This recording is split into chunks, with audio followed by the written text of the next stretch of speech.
Postmortem क्यों नहीं हुआ? पोस्टमार्टम वो कहते हैं कि अंतर्राष्ट्रीय परंपरा है कि अगर किसी हेड ऑफ स्टेट और हेड ऑफ गवर्नमेंट का निधन होता है विदेश में, तो उसी कंट्री में ही उनका पोस्टमार्टम होना चाहिए।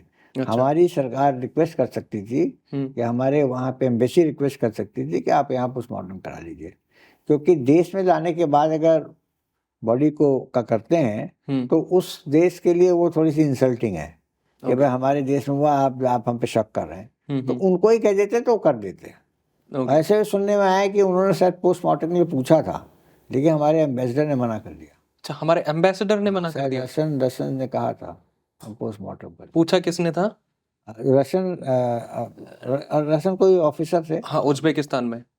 हाँ, अब तो उज्बेकिस्तान है, उस समय तो रशिया था। हाँ, यूएसएसआर था ये पूरा का पूरा। तो कुलदीप नैयर साथ गए थे उनके, आपकी कभी बात नहीं हुई? कुलदीप नैयर तो कहते हैं, कहा है उन्होंने, वो करण थापा से भी इंटरव्यू में कहा कि मुझसे उन्होंने कहा एम्बेसडर ने कि आप इंडिया जाएंगे तो आप ये कहिएगा कि नेचुरल डेथ हुई है। अच्छा, ये कहा? Oh my God.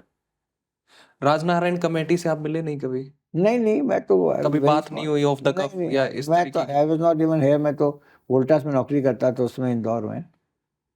कभी ऐसा कोई, मतलब मैं समझ सकता हूँ आपकी लिमिटेशन और कॉन्स्टेंट्स कैमरा के ऊपर, पर कभी ऐसा कोई मौका नहीं आया कि उस कमेटी का कोई सदस्य आप तक बात करने की कोशिश करी हो, या आप मदर के पास आए होंगे, लेकिन हम लोग थे नहीं।